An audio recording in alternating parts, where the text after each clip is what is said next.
paro e penso, pô, e agora? Entre quatro paredes nessa pandemia, saca?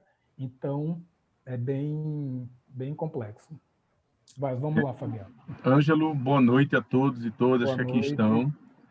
Boa noite. De praxe, eu queria dizer mais uma vez que vocês abrilhantam a noite com todas as inquietudes, com todas as falas, com toda a presença de espírito, de alma, de energia, de axé, seja como for.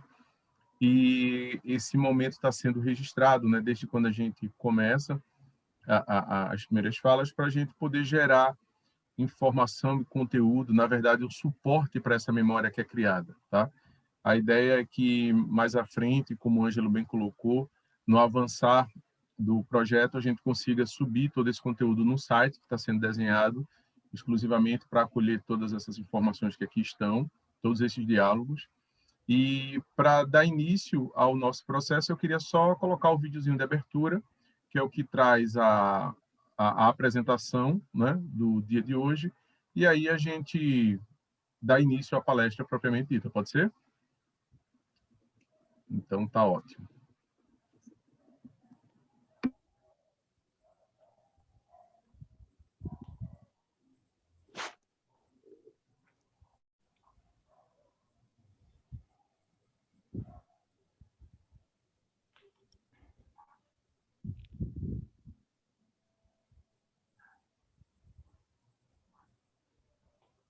Vocês estão ouvindo o áudio, não? Não. Não. Nem o áudio, nem a imagem. Bem.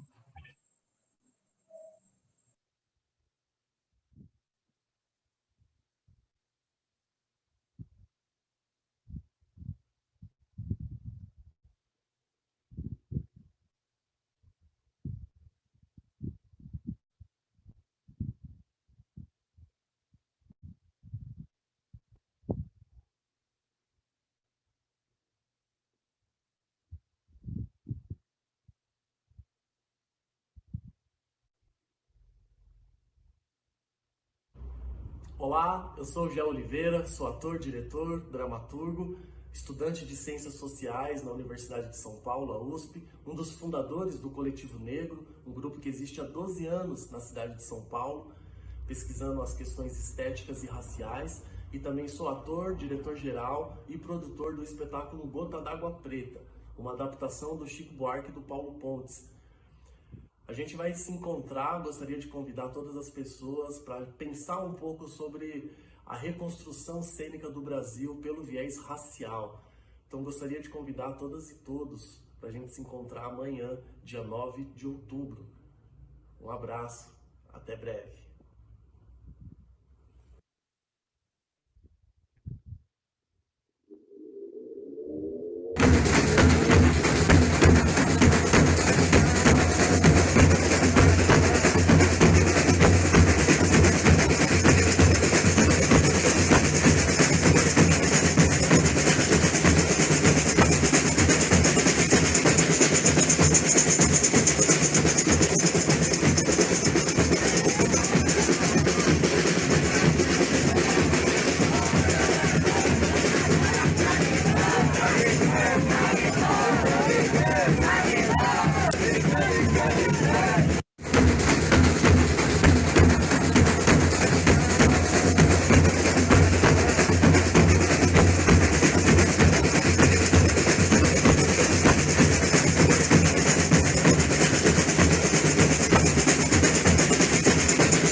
Boa noite, então, agora é com vocês. Ângelo vai fazer uma abertura. Pronto. Boa noite. Bem-vindos, bem-vindas. Já é um grande prazer, que encontro, depois de muitas tentativas, que foi impossível nos ver pessoalmente, agora a virtualidade nos dá essa possibilidade. Seja bem-vindo ao ciclo de ações pedagógicas, dentro dessa programação do Otelo Periférico, uma ópera rock. Professor Bruno Siqueira, companheiro de luta, grande amigo, muitíssimo obrigado por ter aceito esse convite, sempre bastante solícito esse ser. João, Letícia, Fito, Vitor e a tantos outros que não estou conseguindo ver aqui. Sejam bem-vindos e bem-vindas. Com muita satisfação que a gente está dando continuidade a esse trabalho, né, ao ciclo de ações pedagógicas. Nós iniciamos no dia 22 de setembro, com o professor Pablo Freire, trazendo o tema Genocídio e Silenciamento da População Negra. Tivemos como mediadora a professora Patrícia Pereira. No dia 24, tivemos também o professor Tiago Freitas, vindo com o tema Necropolítica e a Construção de um Inimigo Comum. No dia 30, foi a participação do Babalorixá e professor Sidney Nogueira, com o tema Intolerância Religiosa, reflexo de um discurso cotidiano. Esta semana passada, tivemos Etienne Martins, com o tema Fábrica de Silenciamento, Vozes Negras numa Sociedade Racista. E agora, dentro desse segundo ato, vem você, Jé, e Naná Sodré, com o tema Produção Negra, Produção Cênica Preta, Reconstrução de um Teatro no Brasil. Este tema se faz de extrema importância a gente repensar hoje esse teatro, o que é esse teatro preto, seja ele nessas diversas esferas, seja como nós pensadores e pensadoras, produções, festivais e tantas outras camadas. Sejam bem-vindos e bem-vindas. Deixo a palavra com o professor Bruno Siqueira. Bom, boa noite a todas e a todos. Gostaria de agradecer aqui a Ângelo, ao coletivo, a Fabiano, pelo convite, né, pegando as palavras aí do Fabiano, né, que hoje nós vamos ter pessoas que vão abrilhantar. Eu quero dizer que não sou eu que vou estar abrilhantando, mas é o Gé Oliveira, junto com o coletivo, Ângelo, né, Fabiano e todos que se encontram aqui que estão abrilhantando. Hoje aqui nós vamos abrir um espaço para um diálogo, um debate sobre a produção teatral preta, como disse o Ângelo, né? E temos aqui o Gé Oliveira. Eu até gostaria, Gé, de apresentar, eu acho que a maioria aqui já conhece, mas o Gé Oliveira está no Melanina Digital, que é um grande site de registro de dramaturgia e teatro negro. E no verbete, né, na página dele, de Gé Oliveira, ele foi fundador do Coletivo Negro, muito importante aí, isso na década de 2000, né? Até gostaria que o Gé falasse um pouco dessa gênese do coletivo. O Gé Oliveira está graduando-se em Ciências Sociais. Eu não sei se você já se graduou ou continua se graduando, mas é como está aqui no Melanina Digital. E Gé escreveu 6 peças. Né? Ele é dramaturgo, ele é professor de dramaturgia, é facilitador de oficinas de dramaturgia, né? E nas suas 6 peças escritas e ensinadas, nós temos o Farinha com Açúcar ou Sobre a Sustância de Meninos e Homens, de 2016, que lhe rendeu a premiação no 6º Prêmio Questão de Crítica. Né? Também Azar de Valdemar e Nós, de 2014, Taiô, 2013, indicado ao Prêmio Cooperativa Paulista de Teatro na categoria Melhor Espetáculo de Rua, Movimento número 1, O Silêncio e de Depois, essa obra de 2011, e recebeu 2 indicações ao Prêmio Cooperativa Paulista de Teatro nas categorias Grupo Revelação e Melhor Elenco. Então, para quem não conhecia, o GE já tem aí um currículo vasto, né? E as suas peças são peças muito inquietantes, nos inquieta. Gé, não sou eu que vou estar falando aqui, hoje a noite é sua, né? Eu só gostaria de dar um mote para a tua fala, né? Que eu acredito que vai ser uma fala dialogada aqui, né? Mas dar um mote para a tua fala, que é essa produção de um teatro preto, né?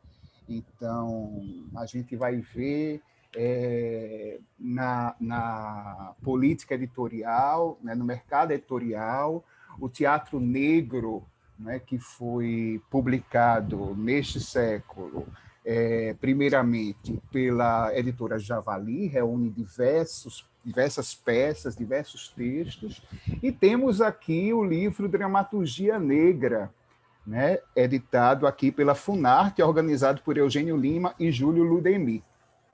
Nesse livro se encontra a peça, né, do Gé, aliás, se encontram peças maravilhosas de pessoas de destaque na produção dramatúrgica negra, e se encontra o Farinha com Açúcar, do Gé.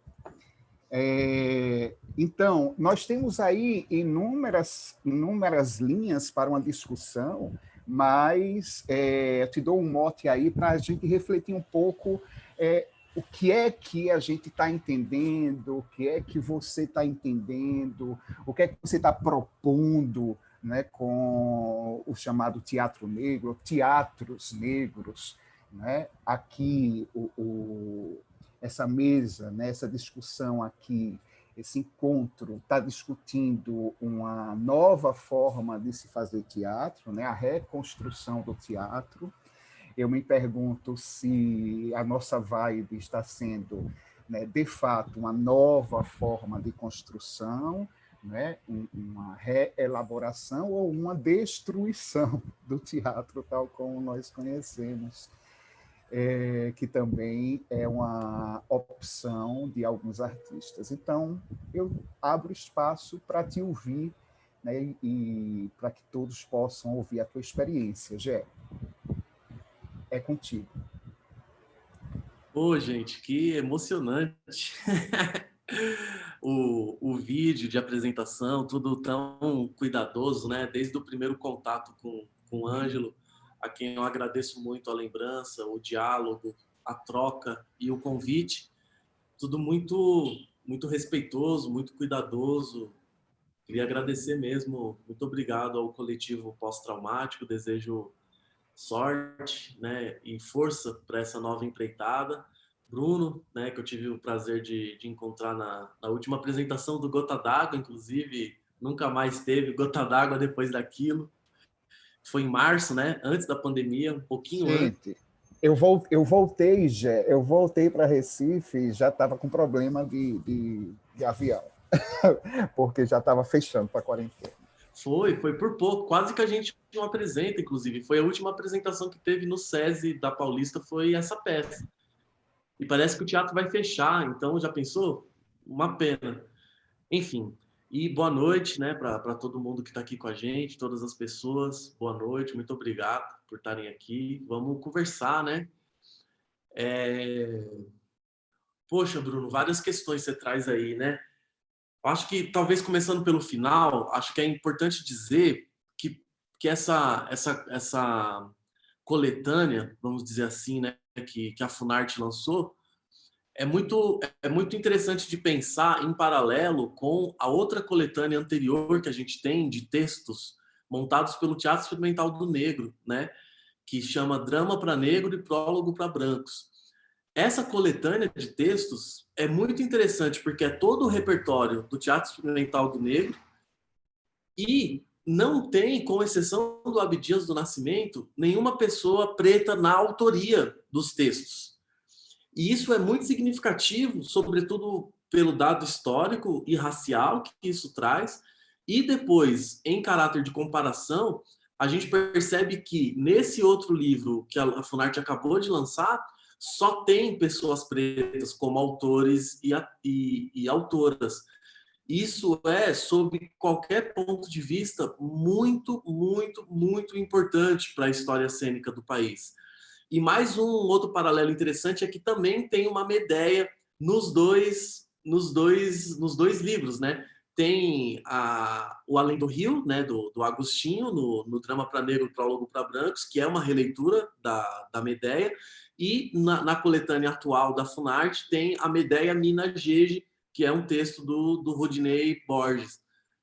Então é muito interessante de pensar até como essa Medéia nos ronda, né, há um certo tempo já, e aí a gente pode chegar também no próprio Gota d'Água e depois no Gota d'Água Preta, que, né, é uma adaptação também da Medéia, que o Chico Buarque e o Paulo Pontes fizeram. Então, bem interessante pensar sobre isso. Eu fico muito feliz de estar com essa peça junto com aquelas pessoas nesse registro histórico, né? E é um registro histórico nacional. Tem gente do país todo, tem gente do Nordeste, tem gente do Sul, tem gente do Sudeste. Do Norte eu não tenho certeza se tem, mas as áreas do Brasil estão bem representadas e isso é importante, né? A gente sabe o quanto isso faz diferença. E aí o coletivo, que é o que o Bruno perguntou um pouco, o Coletivo Negro esse ano completa 12 anos de existência na cidade de São Paulo, 12 anos de pesquisa cênica. A gente surge, sobretudo, dentro da Escola Livre de Teatro de Santo André, que é onde eu me formei como ator. E aí depois eu voltei, depois de um certo tempo, para fazer um curso de direção com a Cláudia Shapira. E aí, num determinado momento do curso, você tinha que ter um projeto para executar. E eu estava muito pesquisando já algumas coisas das ciências sociais, e eu queria muito pesquisar a coisa da invisibilidade social. E eu queria trabalhar com pessoas negras para pesquisar isso. Aí eu convidei o Gé Matias e a Thaís, que na época eram alunos da Escola Livre, no curso regular de atuação, para atuarem nesse projeto. E aí, quando acabou, eu falei, meu, tem muita coisa aqui, a gente precisa seguir, a gente precisa desenvolver mais a pesquisa, vocês topam? Topamos, vamos. Aí chamei mais umas outras pessoas que eu conhecia também da Escola Livre, com exceção do Rafael Garcia, que é da EAD, né, que é a Escola de Arte Dramática da USP, que é um curso técnico da universidade. E aí desse encontro, a gente começa a se entender como coletivo e aí decide, de fato, iniciar a pesquisa propriamente dita, que se transforma no Coletivo Negro. E é interessante pensar, né, Bruno? A gente está falando da maior cidade do país, né? E uma cena teatral ali no começo de 2000, né? A gente está falando aqui de 2007, primeira década ainda né, do século. E 95% dos grupos da cidade de São Paulo eram compostos ou inteiramente por pessoas brancas ou majoritariamente por pessoas brancas. E nós, que trabalhávamos com alguns grupos do ponto de vista profissional, a gente começou a perceber, depois de um certo tempo de reflexão, que os nossos corpos eles só serviam para legitimar projetos que falavam da gente, mas nós não efetivamos, nós não efetivar, como que fala isso? Nós efetivávamos. Nós não efetivamos. Efetivamente, a gente não participava ativamente da construção daquele pensamento ou da construção daquela pesquisa. A gente era sempre convidado ou convidada para chegar num determinado momento do projeto que o projeto já estava todo decidido, o salário já estava decidido, tudo estava decidido, e os nossos corpos só eram usados para legitimar uma pesquisa alheia. E aí a gente falou, meu, tá errado demais isso, né? Vamos nos autorrepresentar, né? Vamos falar da gente em primeira pessoa, vamos ter voz, né? E vocês sabem, né, que um modo muito recorrente de ofender ou diminuir as pessoas pretas, sobretudo os homens pretos, é chamar de moleque, chamar de menino, né? E ser infantil vem da capacidade ou da incapacidade de ter voz, né? Infantes, na etimologia da palavra, significa pessoa que não tem voz. E isso, para mim, foi muito forte de ter percebido. É como se, de fato, cenicamente, na cidade de São Paulo, a maior parte da população brasileira, representada por nós, não tivesse voz. Era como se a gente estivesse ainda numa imaturidade cênica. E a gente decide se empenhar para mudar isso, né? E, de fato, hoje, do ponto de vista nacional e do ponto de vista da cidade de São Paulo, que é o mote também da mesa, né? Essa reconstrução ou destruição, como o Bruno colocou, eu acho que, de fato, a gente está na maioridade das produções cênicas pretas em todos os sentidos. No sentido estético, no sentido ético, no sentido de construção de linguagem, no sentido de reapropriações de imaginários que antes nos eram impedidos, como é o caso, por exemplo, do Gota d'Água, como é o caso do Navalha na Carne Negra também, que foi uma outra experiência que teve aqui em São Paulo, como é o caso da Medeia, que tem a Medeia baiana lá da Márcia, né, que era do Teatro Vila Velha, como chama o grupo dela? Era o Vila Vox, do Teatro Vila Vox, lá de Salvador. Enfim, só alguns exemplos, né? Então, acho que é um processo histórico muito, muito, muito importante para o país. Não é um processo histórico que nos diz só respeito às questões mais específicas da gente, obviamente que passa por isso e é necessário que passe por isso, a ponto de ser necessário existirem coletivos negros, coletivos de mulheres, coletivos feministas, ainda é necessário se firmar internamente, para depois a gente poder dialogar de um modo mais igualitário, no meu ponto de vista. Eu acho que a gente vai chegar nesse momento. Mas eu acho que, de fato, hoje a cena brasileira é muito inclusiva por conta dessas experiências, desses grupos que se propõem a essas pesquisas, que contemplam, né, a maior parte da população, e é, de fato, plural. Porque aí a gente começa a falar de uma democracia cênica verdadeira. Quando a gente tem possibilidade de produzir, de circular as nossas ideias, de desenvolver a nossa linguagem artística, aí sim a gente está falando de um lugar que pode chegar num lugar parecido com a igualdade. Falta pouco. A gente ainda não está nesse lugar de um modo coletivo, substancioso, né? Mas a gente tem notícias e tem gente trabalhando bastante, né? Há muitos anos para que isso aconteça. Então é uma cena muito bonita, uma cena muito jovem, né? Uma cena muito, muito potente. A gente está se preparando e é indissociável pensar que o nosso preparo técnico, sobretudo, se dá nos governos petistas, né? Tanto na esfera federal quanto na esfera municipal. Na esfera estadual, aqui em São Paulo, a gente faz mais de 20 anos que o PSDB está no governo aqui no estado de São Paulo, então não dá para falar muito sobre isso, infelizmente, mas a gente sabe que o acesso à universidade mudou radicalmente as condições de pensamento do nosso povo. Por isso que é muito importante a gente defender as cotas e a gente conseguir fazer com que isso envolva muito mais pessoas até o ponto que ela seja desnecessária, né? A gente sonha com esse dia, né? Eu não acho que tem que ser uma política permanente. Eu gostaria muito que ela não fosse nem necessária. Mas enquanto ela deve existir, deve ser fortalecida. Então é bonito de ver, né? Como a gente se coloca nessa esteira que é filha do Teatro Experimental do Negro, que passa pelo Bando de Teatro Olodum, que é o grupo em atividade negro mais antigo que a gente tem notícia, né? Vai fazer 30 anos. Depois a Companhia dos Comuns, lá do Rio de Janeiro. E aí tem o pessoal do Nós, lá no Ceará, as meninas do Coletivo Negra, lá em Florianópolis, ou vocês aí em Pernambuco, que eu estou conhecendo mais agora, a gente aqui no Sudeste, BH pegando fogo, Rio de Janeiro, Espírito Santo, ou seja, é de fato uma reorganização em todos os níveis do teatro brasileiro e não é mais possível que a história oficial ignore o que está acontecendo. Não é mais possível, a não ser pela justificativa do racismo linguístico, do racismo estético, do racismo propriamente dito.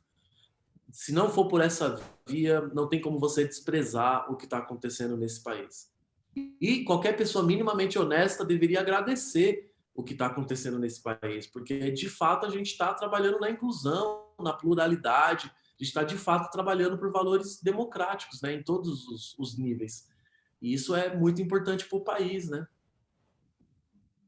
E me conte uma coisa, lá em São Paulo, a realidade é bem diferente da daqui, né? Eu acho que você, em contato com o Ângelo, né, deve saber um pouco. Mas lá em São Paulo, em que essa produção está fervilhando, né?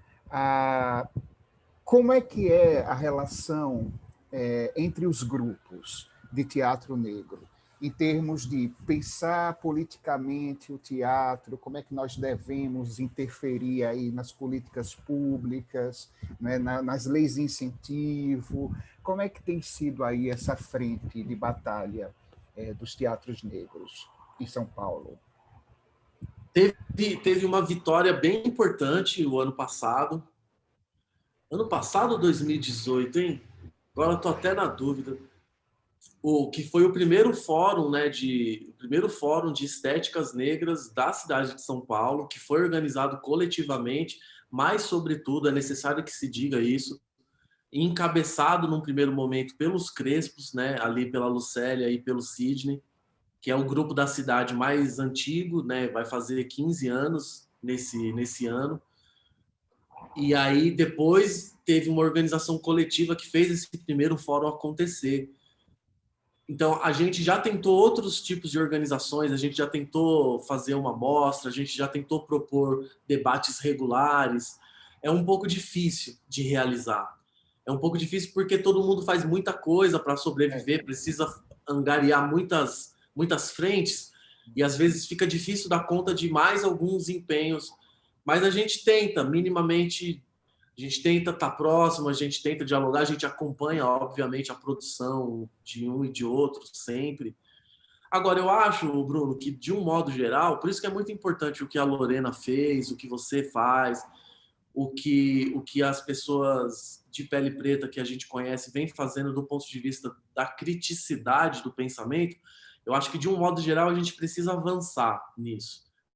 Eu acho que, às vezes, a gente se perde um pouco ainda com receio de às vezes ser um pouco invasivo no trabalho do outro. Acho que às vezes a gente guarda algumas críticas que poderiam ser importantes para o nosso desenvolvimento e para o nosso crescimento. E às vezes eu sinto a gente com muito dedo assim para tocar em algumas questões, sabe? Claro que a gente não vai sair por aí dando munição aos nossos inimigos, mas acho que internamente a gente precisava amadurecer um pouco o nível da discussão, do ponto de vista estético, do ponto de vista filosófico, do ponto de vista de linguagem, sabe? Acho que a gente precisava amadurecer isso.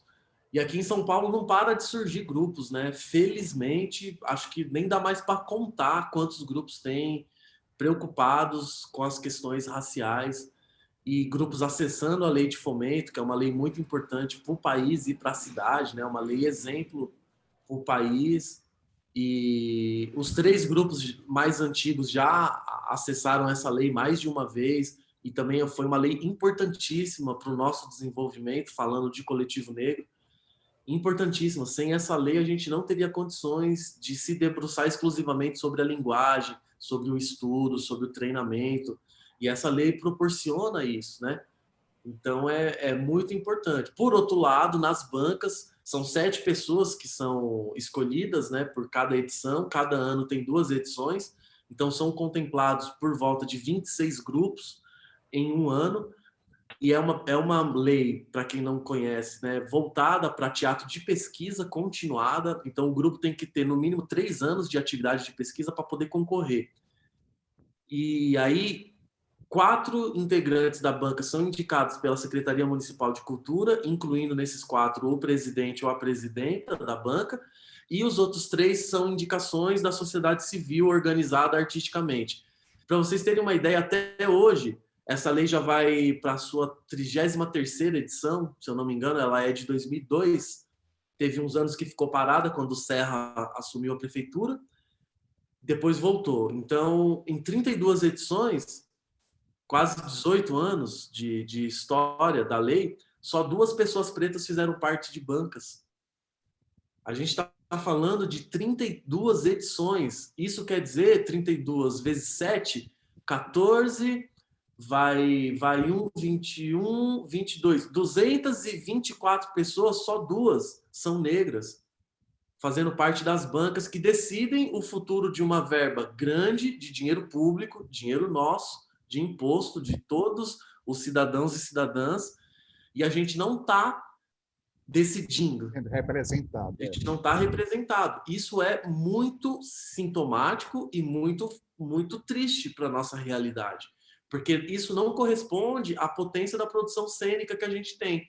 Se for minimamente para falar de proporcionalidade, de representação, se a gente for falar de quantidade de habitantes negros e negras, aí não tem nem como falar mesmo. Ou seja, então a gente precisa avançar ainda em muitos níveis, né?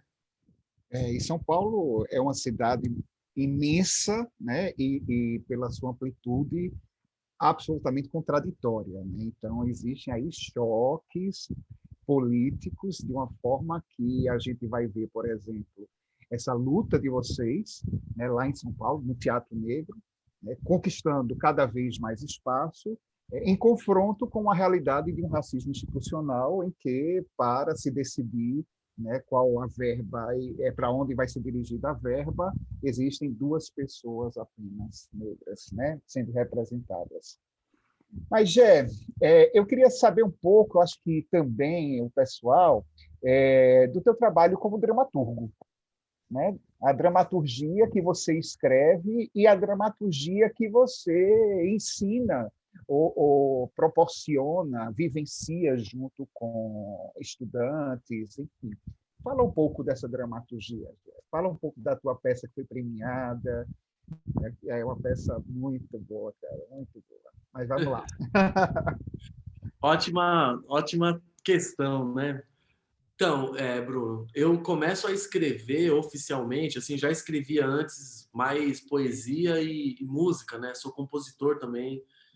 E a primeira peça que eu escrevo é com o Coletivo Negro, num primeiro edital que a gente pega para criar a nossa primeira peça, isso em 2010, de 2010 para 2011. Pra você ter uma ideia, até hoje continua o mesmo valor. A gente ganhou R$50 mil para montar uma peça que tinha uma equipe de pelo menos umas 10 pessoas, sendo que 6 estariam em cena. Então imagina, 6 pessoas em cena, cenário, figurino, iluminação.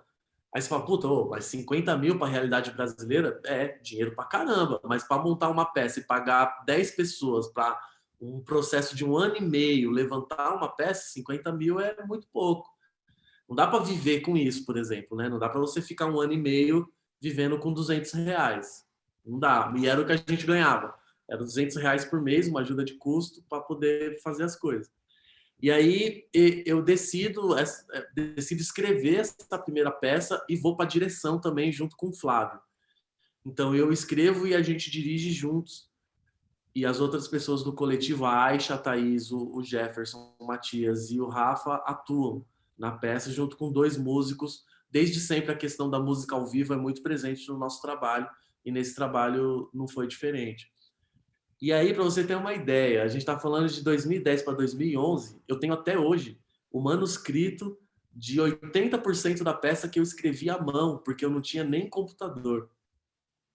Há 9 anos atrás, a gente não está falando de muito atrás. Você vê como é a condição do nosso povo, né?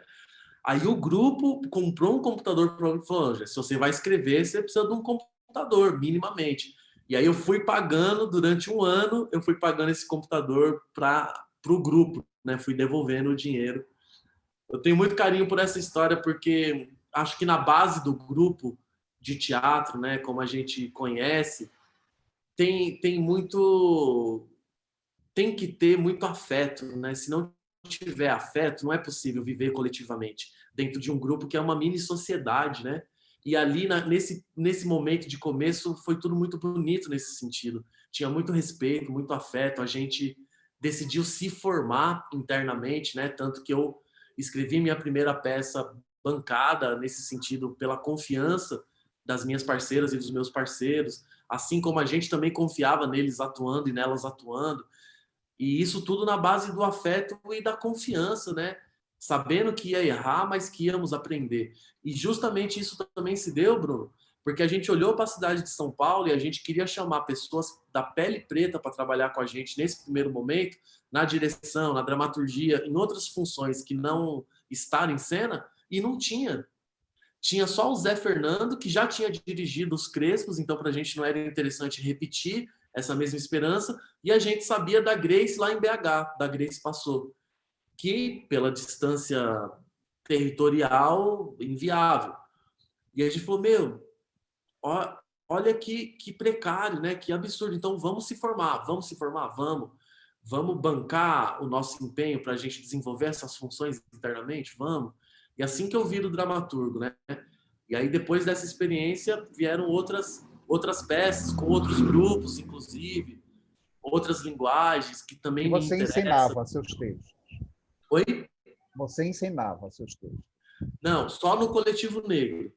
Nos outros grupos tinham outras pessoas encenando. Teve uma que eu atuei, mas não dirigi e fiz o texto, que é com a Companhia do Miolo, que chama Taiô, que é um espetáculo bem bonito. Uma metáfora das vidas taiadas, né? Do Taiô do Pipa, né? Do Taiô, daquela coisa da molecada aí atrás. Aqui na periferia de São Paulo a gente fala dos pipas, né? Fala no masculino. Tem lugar que fala das pipas, né? Aqui é as pipas. É as pipas, né? E aí, em 2016, eu escrevo e faço a peça que para mim eu considero como a peça mãe do Gota d'Água Preta. Sem essa peça, sem aquela experiência estética, eu não teria condições conceituais de elaborar a linguagem contida no Gota d'Água Preta. O que é essa peça? Se chama Farinha com Açúcar ou Sobre a Sustância de Meninos e Homens. É uma obra tributária ao legado dos Racionais MCs, é uma peça show que inclusive conta com a presença do DJ do Racionais MCs em cena com a gente, que é o KLJ, em várias apresentações. E aí eu decido fazer um recorte sobre masculinidades negras e genocídio da população preta. Talvez o Farinha com Açúcar tenha sido a primeira peça a tratar de questões de masculinidades negras no teatro, que é uma peça que estreou em 2016. E aí eu decido entrevistar 12 homens negros, periféricos, de diversas idades e ocupações. O recorte aí era masculinidades, porque em paralelo a Aisha Nascimento, que é do Coletivo Negro, estava desenvolvendo, que faz a Corina. A Aisha faz a Corina no Gota d'Água Preta. Ela estava desenvolvendo uma pesquisa sobre feminilidades negras. Ela estava pesquisando a construção da identidade feminina e eu a construção da identidade masculina. Então eram peças que se complementavam de alguma forma. E a gente tinha a ideia de um dia juntar as pesquisas, mas a peça dela, infelizmente, não existe mais. E aí, eu apliquei um questionário base para esses 12 homens, e aí, dependendo como a conversa acontecia, ia para outros lugares.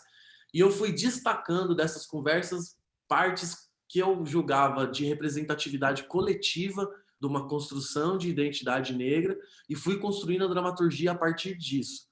E aí tinha uma pergunta que era: qual a importância da música preta para a sua identidade? E aí o rap veio para pelo menos uns 8, 9 desses 12 homens como o principal disparador de uma consciência racial. E, sobretudo, racionais. Como para mim também foi, eu falei, faz sentido trazer o Racionais para essa discussão. E aí eu comecei a costurar a narrativa com trechos das obras do Racionais, desde o primeiro disco até o último disco de estúdio. Por isso que tem um DJ em cena. O DJ faz essa função de ir soltando esses recortes e construindo as bases e tal. E aí a música acabou virando uma personagem. Então o narrador dialoga o tempo todo com a personificação da música. A banda é como se fosse... determinados momentos é um amigo, determinados momentos ela é um clima, em determinados momentos ela é um comentário épico brechtiano, em alguns momentos ela é oposição ao que está falando, ao que está sendo dito. Então é muito muito instigante para mim essa relação com a palavra falada, com a palavra cantada. Eu venho da escola do rap, né? Eu faço teatro porque um dia eu ouvi Racionais MCs lá na favela do Zaira, na região metropolitana aqui de São Paulo, que é a periferia da periferia de São Paulo, né? É para lá da periferia. E aí eu vou para o teatro hip hop, né? Oi? Dialoga com o teatro hip hop, né? Dialoga com o teatro hip hop. Eu fiz parte, né, do núcleo Bartolomeu de Depoimento durante 5 anos, que desenvolve essa pesquisa de um jeito muito pioneiro, né, no país, de juntar a Roberta, né? Roberto, a Cláudia Shapira, a Lua, que são os 4 fundadores, né, do núcleo. Lá, inclusive, que eu conheci o Rafael Garcia, que faz parte do Coletivo Negro, aí que a gente depois vai desenvolver essa pesquisa. Então, tem muito dali daquela vivência, né? Primeira vez que eu vi DJ de hip hop em cena foi com o Núcleo Bartolomeu de Depoimentos. Com certeza, se eu não tivesse vivenciado isso, talvez a minha estética não chegaria a usar esse elemento como eu vi que era possível usar, né? Então, e foi uma peça que desde 2016 nunca parou de apresentar, rodou o Brasil todo. Infelizmente não fomos para Recife, porque quando a gente ia com o palco giratório eu fiquei doente, fiquei internado. Não fui nem para Recife nem para João Pessoa, que eram a sequência das apresentações. Isso ia ser 2018 no palco giratório. E eu não conheço o Recife até hoje. E eu estava mó feliz que eu ia conhecer, levando o meu trabalho. Um monte de troca ia acontecer e eu não fui, não consegui ir, infelizmente. Tomara que eu vá em breve. Nossa, eu espero, viu? Estamos todos querendo que você venha. Vai ser um prazer. Aí é isso, Bruno. Essa peça é muito importante para a minha trajetória, né? É a peça que faz parte do repertório do Coletivo Negro. Foi uma peça que surgiu num projeto de fomento nosso, de pesquisa. E aí o Gota d'Água Preta, que é a extensão dessa pesquisa, aí já é um trabalho meu fora do grupo. Eu ainda estou no grupo, o grupo ainda existe, mas essa produção não faz parte do repertório do Coletivo Negro. É uma pesquisa minha, que é o Gota d'Água Preta, e do Coletivo Negro só tem a Aisha, que faz a Corina.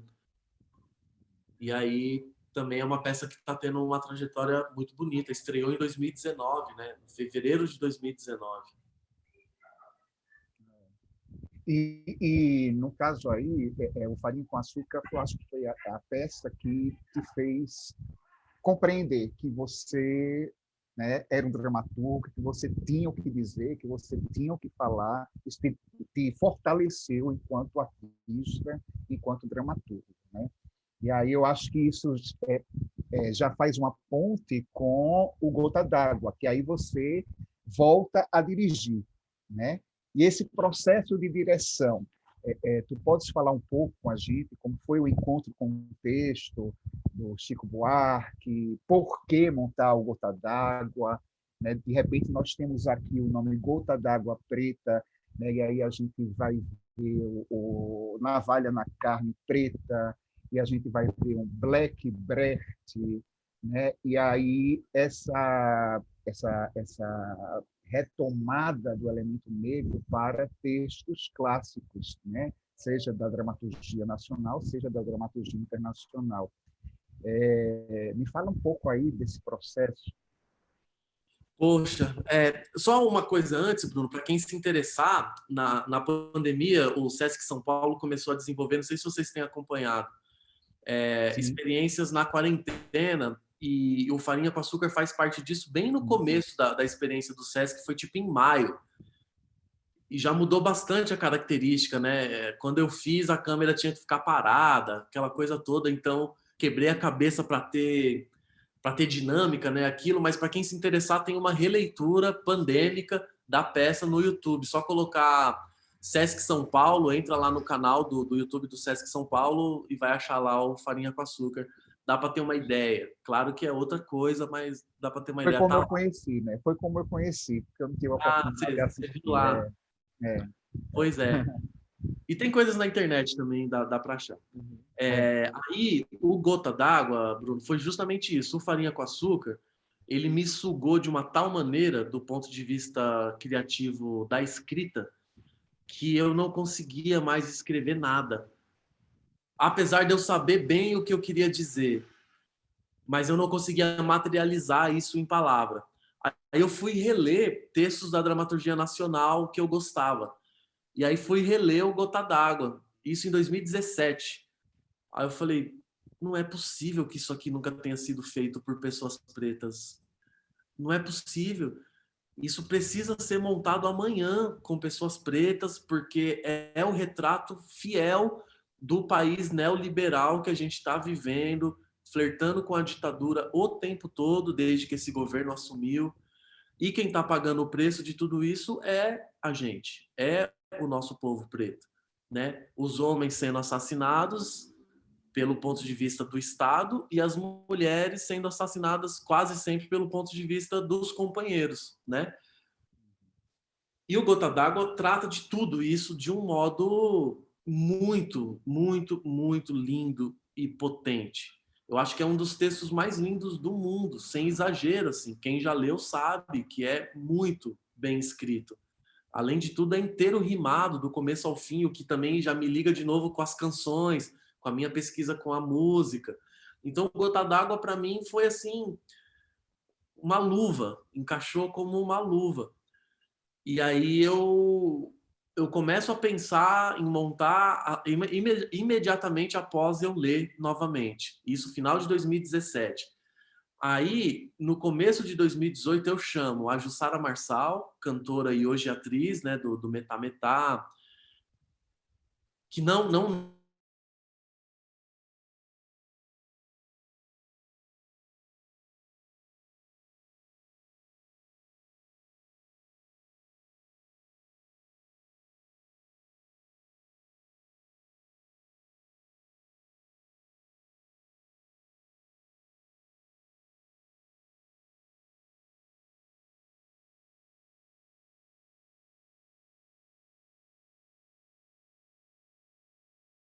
a gente socializa um pouco desse estudo e começa, de fato, a montar a peça uma vez por semana, vai indo bem devagarzinho, até eu terminar o palco giratório em novembro de 2018 e a gente mergulhar no processo mesmo de dezembro até fevereiro para estrear a peça em 2019, que foi também o tempo de eu conseguir os direitos autorais, que também isso não é fácil. Eu não tinha essa noção, porque como a gente tratava de questões autorais, isso não era uma questão. Quando eu entrei nesse universo, cara, é um universo também pra gente muito distante. Esse universo de direito autoral, é outra linguagem, é outro tipo de pensamento. Eu lembro de eu explicando pro pessoal da SBAT do Rio de Janeiro, que representa o Chico, não é nem o pessoal da SBAT daqui, falou assim, olha, não, eu faço parte de um grupo de pesquisa de teatro de grupo. Eu não sou um produtor global que catou a Lei Rouanet e tem 200 mil reais para pagar o direito autoral. Não, não é nada disso. É outra história. Sabe assim, tem que explicar a outra realidade, né, para a pessoa. Negociar, né? Negociar. Negociar, literalmente. E eu nunca tinha passado por isso. Então, cabaço de tudo, né? Deu trabalho, foi bem difícil, mas acabou que rolou.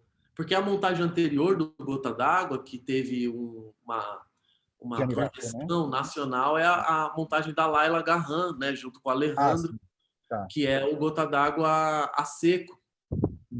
Também tem uma experiência que a Laila faz no Sesc, agora ela fez recentemente, faz, sei lá, um mês. Então é outra realidade, né? A Laila tem uma projeção nacional, é global, o Alejandro também é global, então é outra questão. E eu tive o prazer, né, de ter aula com a Georgette na Escola Livre de Teatro de Santo André, que fez uma montagem também muito conhecida nacionalmente há 12 anos atrás, né? Eu gosto 2008, muito ali por ali, rodou o país e a Georgette fazia a Joana, ganhou prêmios, inclusive, com essa criação, que era, de fato, impressionante. Incrível. Chamava Gota d'Água Breviário. E eu tive a oportunidade de ver, de ter aula com a Georgette. E aí... Grande atriz. Grande, a Georgette é impressionante. E aí eu comecei, de fato, a montar a peça com a equipe toda nesse final de 2018 para começo de 2019. Foi um processo lindo. Processo lindo porque era uma equipe maravilhosa, eram pessoas que eu admirava, todas elas eu queria trabalhar junto, tinha muita vontade de dividir. Acho que é uma peça, no mínimo, corajosa de colocar uma não atriz para fazer a Joana, né, que é uma personagem difícil, uma personagem muito emblemática. O Mestre Egeu também não é ator de formação, então acho que, no mínimo, é uma peça corajosa. Mas, para mim, tinha que ser, de fato, essas pessoas fazendo. Eu acho que a Jussara Marçal, hoje, é a voz negra feminina mais importante da atualidade, Sim. sem dúvida, assim, para mim. Ela faz muito bem a Joana. É impressionante. A gente pensa assim que ela já tem contato com o teatro, porque ela carrega assim a força da Joana de uma maneira impressionante. Ela é uma grande artista, de fato. É uma uma grande artista, né? Eu acho que como cantora ela trouxe justamente esse lado da interpretação, né? Ou seja, ela canta com alma, né? Ela canta com essa verve. É impressionante. É muito impressionante. O trato dela com a palavra, o jeito como ela lida com a palavra. E é interessante você falar isso, porque ela é do teatro em alguma instância, porque ela deu aula de voz muito tempo, mas ela nunca tinha atuado, mas ela trabalhava com pessoas do teatro. Então ela já tinha uma certa intimidade com a linguagem, e além de tudo é uma grande artista, né? Não tem E como. o Saloma também, né? O Saloma também flertava com teatro, né? O Saloma também. Trabalhou com as Capulanas, né? Sim.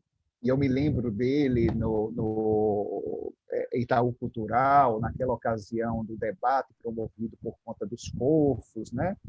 Sim. E, assim, ele já era bem próximo mesmo ao teatro. Muito. E os dois fazem um trabalho muito bacana. Muito bacana. Lindo. Ele também. É lindo de ver. E o Saloma, né? Você citou esse debate, é o debate lá do blackface, né? Dos Fofos. Aquilo é 2015, né, Bruno? Foi 2015. Já faz 5 anos isso, e foi um divisor de águas, né? Foi um evento muito importante, foi um debate muito importante. O país inteiro se engajou nisso, até saiu da instância do teatro, tomou outros rumos. Eu lembro de um artigo até no El País sobre isso, um artigo da Eliane Brum, porque de fato foi uma discussão muito importante para a sociedade mesmo, sobre a representação do negro, da negra, né? Isso. E o Saloma, ele é o Egeu, né, meu? Ele tem aquela verve do Egeu, da luta coletiva, do sarcasmo, da ironia, da provocação do pensamento, que é o que o Egeu tenta fazer com o Jazão o tempo todo, né? A organização coletiva da força política, né? É muito, muito bonito, muito bonito. E o Gota d'Água ele já se apresentou em festivais, fora meeting, né? Já fez circulação e vem sendo aclamado, né, pelo público, vem sendo aclamado. O trabalho de vocês é um trabalho muito bom em vários sentidos. Por isso que você fala de trazer a realidade preta para o espetáculo, porque quando ele foi criado pela primeira vez, era um espetáculo muito branco, né? Foi encomendado pela Bibi Ferreira, né? E foi aquela encenação do Tiamirato, enfim. E de repente vocês trazem um outro olhar sobre aquela população, sobre aquela comunidade, né? E é um olhar muito forte, é um olhar que nos atravessa, que nos inquieta. E vocês fazem isso de uma maneira muito poética, né? E foi muito bonito, assim, eu vi a homenagem que vocês fizeram a Bibi Ferreira, né? A primeira montagem, assim, eu achei de uma delicadeza, assim, que coisa bonita isso. E aí marcando também o lugar de vocês, né? Ou seja, né? É legal você falar isso, que isso era uma coisa muito cara pra gente, sabe, Bruno? A gente não queria em nenhum momento ser desrespeitoso com a obra, porque é uma obra muito importante.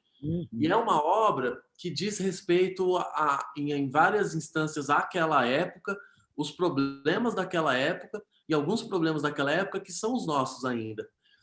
eu estudei uma tese de uma professora mineira, chama Miriam Hermeto, o nome dela.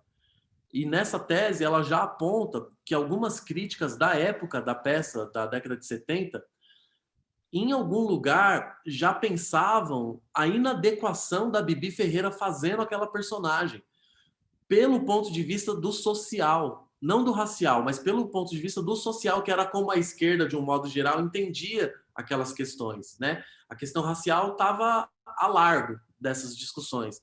Mas as pessoas apontavam que a Bibi Ferreira não tinha engajamento político necessário para fazer aquela personagem. Porque o Paulo Pontes, que era marido dela, que é o parceiro do Chico na criação da obra, é um cara que vem da luta social, inclusive aí, no Pernambuco. Ele vem do CPC, da UNE, ele vem daquela organização das ações populares. E aí ele vai para o Rio de Janeiro, casa com a Bibi Ferreira e escreve para ela, praticamente, junto com o Chico, o Gota d'Água, né? A Joana é para a Bibi fazer e brilhar, e ela brilha. E aí muitas pessoas apontavam essa... Porque a Bibi já era filha do grande empresário do teatro, a Bibi já era uma pessoa do mainstream da cultura e não tinha comprometimentos políticos explícitos. E é interessante pensar que isso já era detectado de alguma forma. O que hoje a gente vem chamar de lugar de fala, naquele momento, em alguma instância, já estava sendo apontado. Então é interessante de pensar, né? E a gente não queria mesmo ser desrespeitoso com a obra, e a gente faz essa homenagem singela mesmo, que é uma, para quem consegue ler como a gente gostaria, é uma passada de bastão, né, que a gente propõe ali. A gente pega a gravação original e depois mostra uma outra leitura sobre aquele arranjo, que é o arranjo das pessoas pretas, periférica, da música rap, da música de terreiro, que o Gota d'Água, mesmo tratando disso, nos arranjos não tem música preta nos arranjos, né? Os arranjos são todos de orquestra, bem europeus. E a peça trata de terreiro. É uma contradição que a obra... Quando a gente ouve o disco, a gente percebe isso, né? Tanto que tinha um corpo de baile. Na montagem original, tinha um corpo de baile. Imagina. Durava quase 5 horas, né? A peça era extensa e tinha, sei lá, acho que 30 pessoas em cena. Devia ser muito emocionante. Para as pessoas brancas, sobretudo. E aí a gente enegrece, né? Enegrece o Chico, enegrece a peça, a gente enegrece o máximo que a gente pode.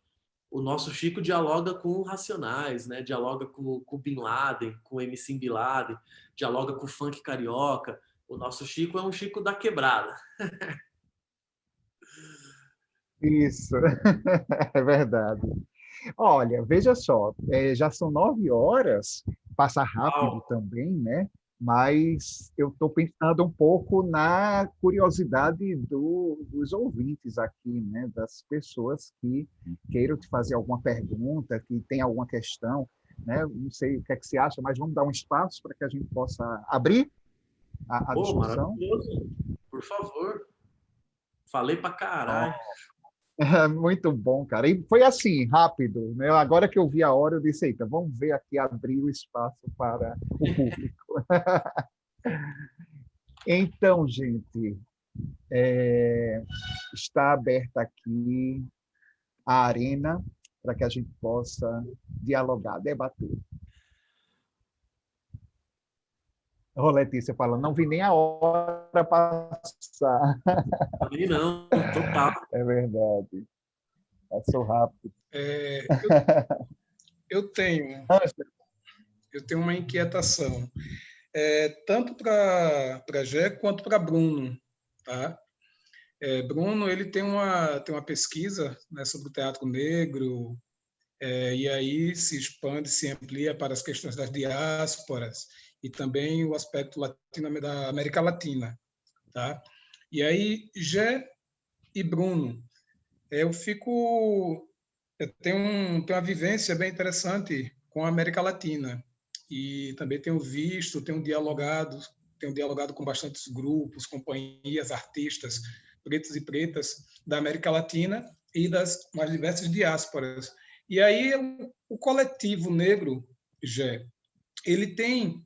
Qual é a conexão que faz, além da capital, dessa megalópole que é São Paulo, com a América Latina, com as diásporas, e também como é que se enxerga essa questão do Nordeste e do Norte do Brasil? Porque esse país ele é gigantesco.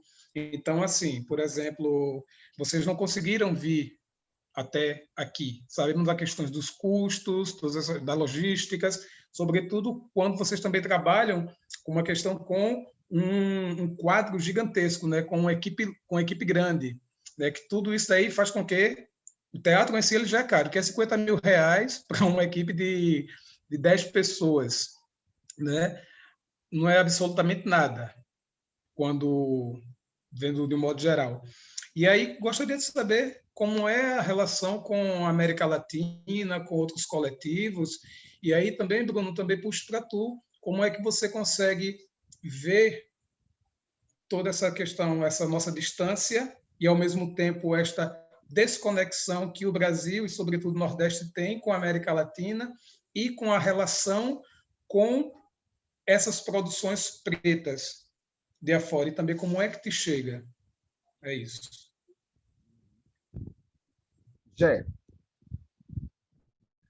Eu. essa bola para você. Nossa, Ângelo, ótima questão. Cara,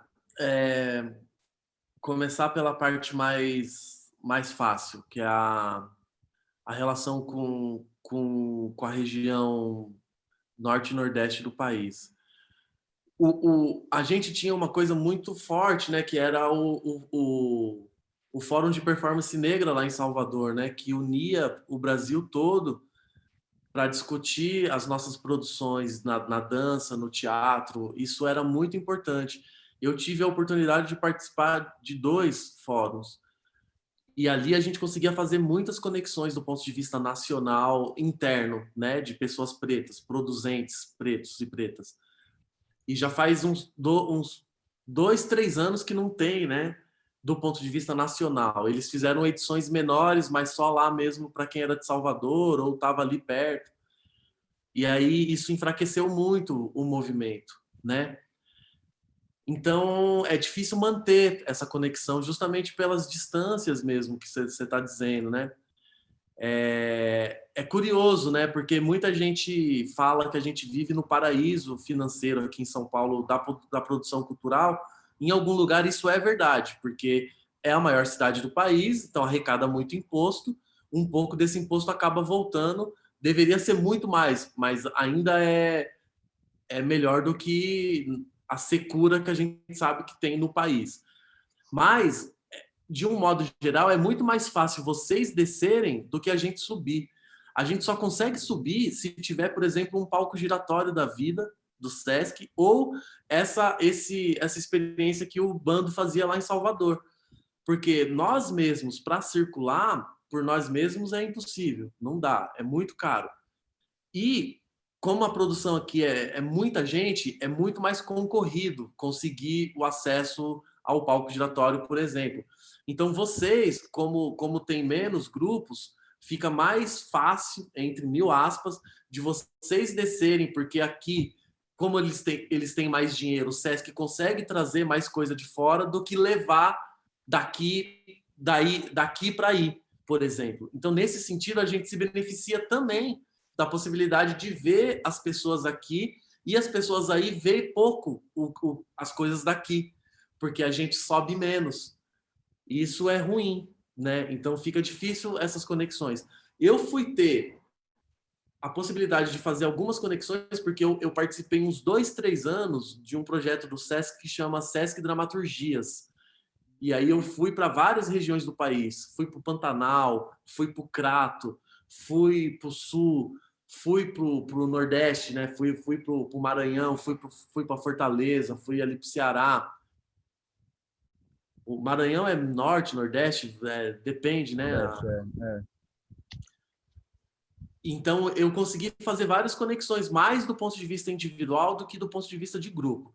O grupo não tem uma conexão com a América Latina, é muito triste isso para a gente, mas eu sinto que é uma coisa sintomática do nosso país, né? Acho que a gente não falar espanhol deixa a gente bastante isolado no continente e isso dificulta muito a comunicação, mas a gente teve a possibilidade de ir para um festival na Angola e fez umas conexões muito bonitas lá em Angola. E isso foi muito importante. Participou de um festival lá importante do país, ficou mais de um mês lá trocando, fazendo coisas. Então, foi o mais próximo da diáspora propriamente dita, assim, que a gente conseguiu retornar. E foi uma experiência muito forte, foi muito bonita. Então, a gente tem alguns contatos lá de troca, mas na América Latina, não. Foi a única vez que a gente saiu como grupo do país, né? Foi para fazer lá em Angola. A gente nunca apresentou na América Latina nem na Europa. E, e o Farinha é a única nossa peça que apresentou em quase todos os estados brasileiros, né? Por conta do palco giratório. E isso foi importantíssimo e uma experiência rara, né? A gente sabe que é muito difícil isso acontecer, sobretudo com os grupos pretos. Então, para a gente foi muito importante. A gente dava oficina, recebia oficina, tinha intercâmbio com os grupos. É um projeto incrível, né? O Palco Giratório. E uma pena que a gente não conseguiu fazer isso aí com vocês, que a gente ia, né? Para Recife, ia ser demais. Ia ser demais. Não, mas é como você fala, né? É difícil a gente ver uma articulação entre Brasil e os países da América Latina, né? Parece que é histórico o Brasil não se sentir América Latina, né? O Brasil está com o olhar para o que está além do Atlântico, mas não o que está, né, ao lado dele. Claro que a gente vai ver a iniciativa de alguns artistas, tal, mas é muito preliminar ainda, né? Muito pouco para o que pode acontecer. Eu vejo como uma necessidade urgente, sobretudo para esse momento, sabe, cara? A gente pensar aí nessa articulação com os países da América Latina que estão passando pelos mesmos problemas ou problemas muito semelhantes com o que a gente está vivendo, né? E está na hora de o teatro aí abraçar de uma forma mais explícita ainda, né, essa sua relação com a política e articular-se com artistas de outros países para esse embate mesmo, né? Essa resistência e uma contraofensiva a essa política direitista. Ângelo, diante da tua pergunta, eu tô ainda fazendo essa investigação pelo Brasil, né? E vou me apropriando aos poucos da América Latina, né? E você está aí na fila para um diálogo, um debate, um bate-papo, porque você viveu na Argentina, né? Você trabalhou, você fez arte na Argentina, você estudou lá e quero bater um papo contigo, tá certo? Mas no momento a minha pesquisa ainda não chegou, certo? Eu estou ainda me apropriando um pouco dos contextos, mas estou chegando, estou me aproximando e sentindo essa necessidade política, sabe, de me aproximar. Então, eu sei que existe muita produção, mas existe ainda pouca comunicação, né? Os artistas brasileiros pouco se comunicam, né? Então, é isso. No caso aí, a gente vai pensar, né, na produção performativa, né? Pô, quantas figuras, quantos artistas, né, nós temos ao longo da América Latina e que estão justamente nessa linha de frente, né, do embate político mesmo, né, tornando o seu corpo vulnerável mas se colocando politicamente, criando enunciados com o seu corpo, né? Então, é uma realidade ainda a ser explorada por nós, artistas, pensadores, teatro, né, brasileiros, né? É isso. Deixa eu ver aqui. O cafezinho está tão bom, Tá certo. Gé, me fala aí um pouco da tua experiência como professor de dramaturgia, né? De repente, a tua peça foi uma bomba, assim, chamou a atenção, te lançou como dramaturgo, né? E as pessoas passaram a te chamar, né, para experiências como essa, né, de oficinas. E como foi assim a primeira vez que você foi chamado para isso, né, para encarar aí uma oficina de dramaturgia? O que é essa oficina que você propõe? Cara, a primeira vez, Bruno, foi bem responsa, assim, e foi exatamente isso, né? A gente foi com o Farinha para o Festival de Curitiba, ainda em 2016 ou 2017. Não lembro exatamente se foi 2016 ou 2017. E aí o Roberto Alvim tinha acabado de sair do núcleo do SESI de Curitiba. Ele deu aula lá durante muitos anos de dramaturgia no SESI Curitiba. Formou uma escola, né, em Curitiba. Muitos dramaturgos e dramaturgas passaram pela mão dele lá na cidade. E eles queriam reformular completamente o curso. E aí me convidaram para ser um dos professores dessa reformulação do SESI Curitiba. E eu fiquei 2 anos dando aula lá. Eu ficava um tempo imerso, voltava, depois ia de 15 em 15 dias, e era uma experiência muito, muito, muito rica. E aí, na verdade, como eu sou da Escola Livre de Teatro, me formei lá, a Escola Livre tem um pressuposto muito bonito, que só dá aula na Escola Livre quem tem uma pesquisa a compartilhar. Você não tem como prestar um concurso, por exemplo, entrar na Escola Livre. É uma escola pública da cidade de Santo André, fundada pelo Celso Daniel, né, falecido prefeito do PT. E isso, para mim, é muito raro, assim, é muito caro. E aí eu fui convidado justamente para compartilhar lá em Curitiba os meus procedimentos de pesquisa, de criação dramatúrgica, que passa sobretudo pela questão de raça, de classe, de gênero.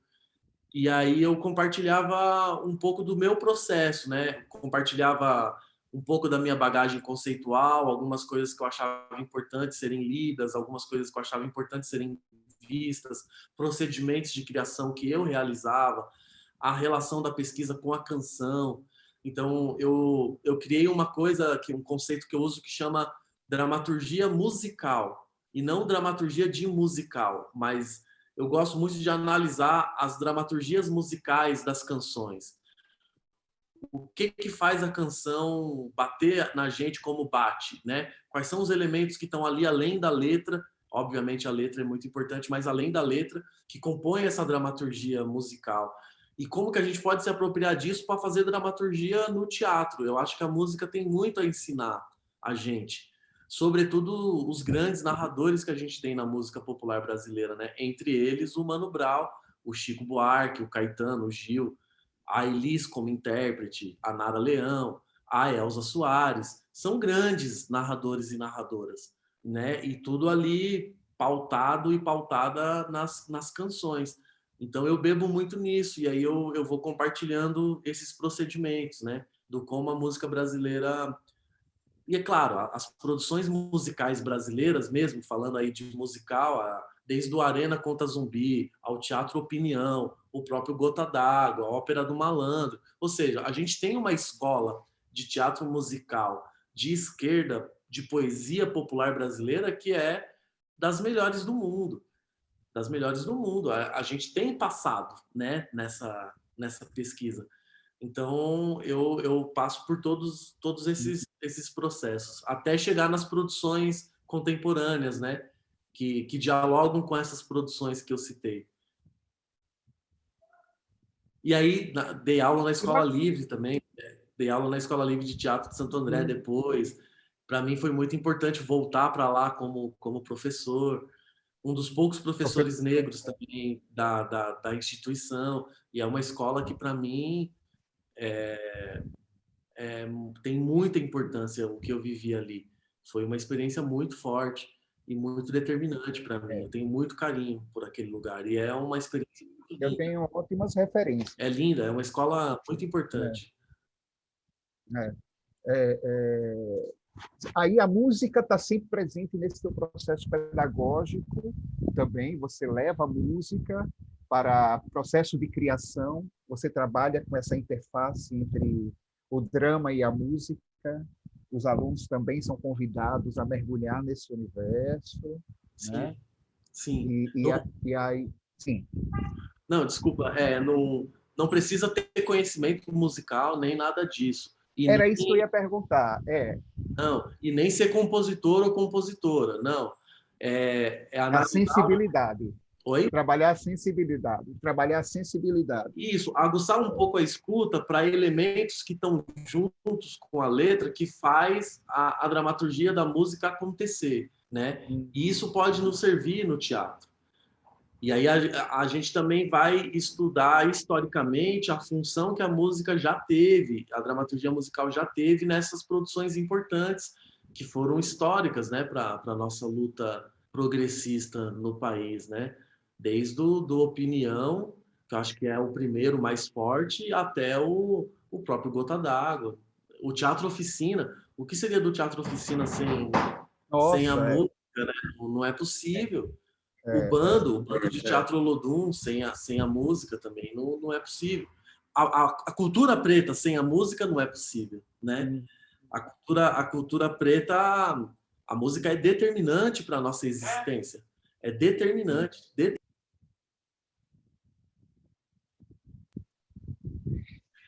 Muito, muito importante. Hoje temos aqui uma pergunta da Letícia, né? Ela falando aqui, eu queria ouvir você comentar um pouco pelas escolhas por trabalhar com não atores, né? E os porquês dessas escolhas. É uma boa pergunta essa, né? Qual é essa tua relação aí com essa matéria-prima que é o ator, né?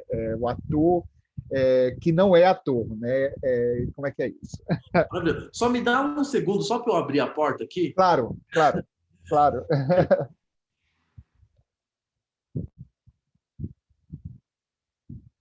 Eu acho ótimo esse trabalho home office, né? Porque a gente está em casa e qualquer coisa que aconteça em casa a gente já está compartilhando com vocês. É uma coisa ótima. Pronto, gente, obrigado. Sim. Então, Letícia, os não atores. Os não atores, né? No caso ali no Gota d'Água são duas pessoas, né? Que eu comentei, a Jussara e o Saloma, que é o mestre Egeu e a Joana, que são personagens determinantes para a obra, né? A Joana, sobretudo. E era isso. Quando eu comecei a pensar em quem poderia ser essa Joana, porque a linguagem que a gente escolheu ali no Gota d'Água, ela é uma linguagem... As personagens são muito próximas dos atores do ponto de vista da idade, do ponto de vista da verossimilhança física que eu gostaria de tratar. A Joana tinha que ser uma mulher mais velha do que eu, que faço o Jazão. Isso é determinante para a história, né? Tem que ser uma mulher mais velha. E aí, de novo, a gente volta naquela questão, né? A nossa cena aqui em São Paulo, sobretudo, é uma cena muito jovem. Jovem, assim, da casa dos 30 para baixo. A gente tem poucas pessoas mais velhas, negras, que fazem teatro até hoje, porque é muito difícil fazer teatro no país, né? O teatro de pesquisa que a gente faz. Isso é sintomático. E aí eu puxando as pessoas que eu admirava, as pessoas quem eu poderia chamar para fazer essa personagem, eu não conseguia pensar em outra pessoa que não a Jussara. Porque ela é mais velha que eu, porque ela canta, e precisava de alguém que cantasse muito bem, porque são melodias muito difíceis, né? As que o Chico faz, e aquelas canções são belíssimas, né? Não dá para estragar, não podia correr o risco de estragar aquilo.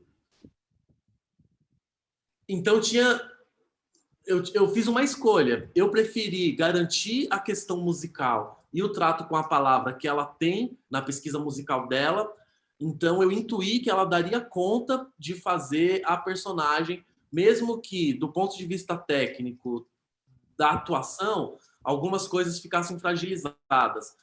Para mim, isso era aceitável pelo processo de construção.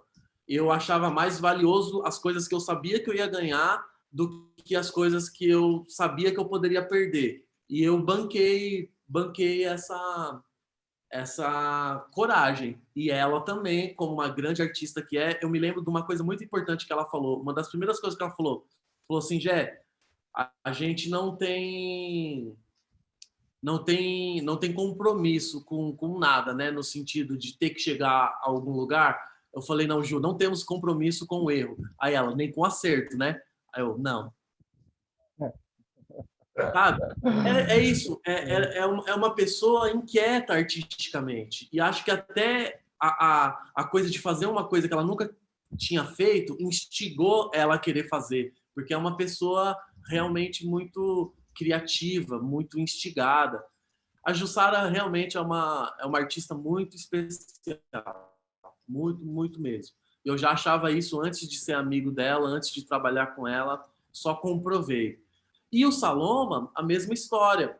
O Saloma também é um grande artista, um grande pensador, né? O Saloma é doutor em história, pesquisa africanidades, tem uma produção intelectual muito potente sobre as produções negras. É dramaturgo também, o Saloma também escreve. Nunca tinha atuado profissionalmente, mas ele flertava com teatro pela canção também. O Saloma também canta, também compõe. E por ele ter uma verve muito parecida com a que eu imaginava que seria o Mestre Egeu, eu sabia que um diálogo ali mais próximo do cinema, ele daria conta de trazer força para aquela personagem. E eu acho que ele traz umas camadas para o Mestre Egeu muito, muito potentes, numa sutileza, numa delicadeza que talvez, por ele ter menos vícios do teatro, ele conseguiu chegar num lugar muito muito sem esforço, assim, sabe? É um lugar muito muito seguro de si, assim, no melhor sentido muito da palavra. Muito seguro, né, cara? Muito seguro. De fato. Ele estava seguro muito, do papel. Muito corajoso também. E eu falei para eles, falei, ó, muito corajoso de aceitar, né? Porque, a Jussara, ela tem uma carreira respeitável na música, né, meu? Ela é muito conhecida na música e muito respeitada. E ela não estava preocupada em passar vergonha, ou, nossa, se for ruim, vai acabar com a minha carreira. Não, ela estava preocupada em investigar uma coisa verdadeiramente. Eu acho que ser artista é um pouco isso. É ter coragem e ter verdade, né? Ter verdade para ir a fundo nas coisas. E eles tiveram. E eu falei, ó, a gente vai ter uma equipe de gente experiente, vai ter uma rede de proteção, confia também que estamos aqui. Né? E a equipe muito carinhosa, muito paciente também. Foi muito bonito, foi um projeto... E não é porque é um projeto que eu faço parte, não. Se tivesse problemas assim, eu teria falado também, porque acho que também é isso, né? No coletivo, por exemplo, a gente tem vários problemas do ponto de vista da organização coletiva hoje. É difícil se manter unido, né, em torno de um projeto. Não são só mil maravilhas, mas o Gota d'Água foi um processo exemplar, assim, em todos os níveis. Uma equipe muito boa. O coletivo negro ele abarca também a produção do Gota d'Água, né? Não. O coletivo negro, não. Não. Tá. Então, é você, né, longe do coletivo, ali, ensinando. E atuando também. Né? Aí do coletivo negro tem a Aisha, né? A Aisha faz parte do coletivo negro que faz a Corina. Sim, sim. Olha, Letícia, agradecendo aí a resposta. Gé, Isso. Sim. Você ia falar, desculpa. Não, que isso. É ótimo poder refletir, né? Eu agradeço a pergunta. Sim. Gé, e para finalizar, se alguém não tiver nenhuma pergunta, eu vou fazer uma pergunta. Alguém teria alguma pergunta? João?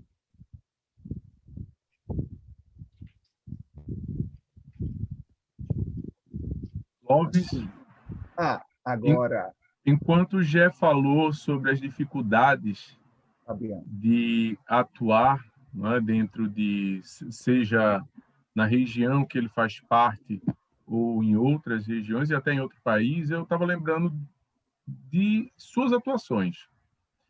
Você é uma pessoa que se reinventa a cada momento, ainda que dentro das cidades aqui, dentro do nosso estado, e eu acho que a fala que Bruno trouxe e que o Gê apresentou me fez lembrar de alguns momentos do quanto você tem que se virar ou se recriar para poder atuar.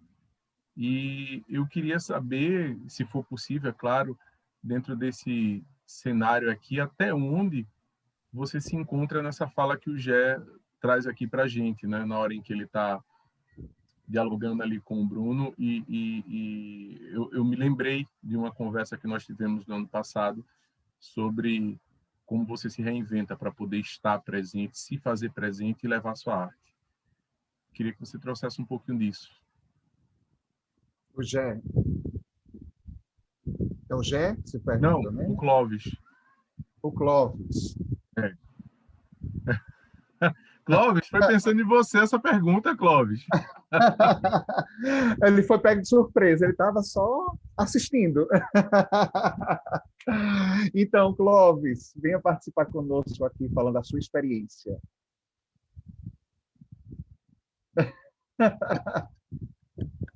Fui pego de surpresa mesmo. Assim, tipo, não tenho muito o que falar, né? Tipo, ser artista, não sei se foi um ofício que eu escolhi, né? Mas, assim, as minhas escolhas durante a vida foram me levando a ser artista, né? Então, é aquela coisa, né? A gente tem que botar a cara, né? Se a gente não bota, quem é que vai botar pela gente? Tem? Assim, não... eu tento como é que se diz? Não é marcar território, mas é um tipo de marcação de território também, porque marcar território fica muito agressivo, né? Mas eu sempre falo, brincando, que a gente que é artista, a gente tem que subir nos postes, para o povo ver a gente, porque senão passa batido mesmo. Só tenho isso a dizer. Olha, eu vou dizer, viu?